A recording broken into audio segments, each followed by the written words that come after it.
Samantala, bilang mga kakatawan sa impeachment court, nagpaalala si Senate President Francis Cheese Escudero sa mga kapwa nito senador na dumistansya mula sa mga pro at anti-impeachment groups. Ayon kay Escudero, ito'y upang protektahan ang integridad ng mga magiging pagdinig laban kay Vice President Sara Duterte.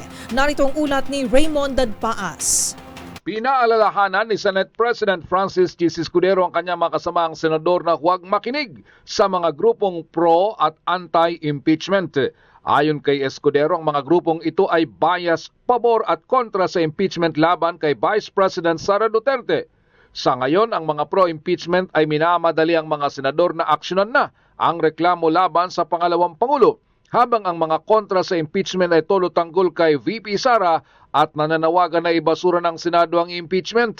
Para kay Escudero, hindi pangunahin sa responsibilidad ng Senado na i-convict o i-absuelto si VP Sara, kundi ang mahalaga ay gawaran siya ng hustisya at tiyakin na may credibility ang gagawin nilang pagdinig bilang impeachment court.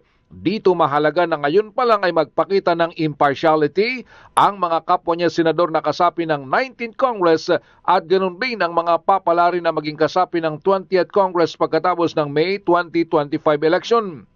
Bagamat naniniwala din ang Pangulo ng Senado na hindi maiwasan na maging election issue ang impeachment para sa mga kumakandidadong senador at congressman. Nauna nang inihayag ni Escudero na walang mangyayaring impeachment trial sa panahon na nakabakasyon ang dalawang kapulungan ng Kongreso. Tanging pagrepaso sa impeachment rules ang gagawin ng Senate Secretariat at ang pinakamaagang maisalang sa Senate Plenary ang impeachment ay sa pagbabalik na ng sesyon sa June 2, 2025 pagkatapos na ng halalan sa buwan ng Mayo.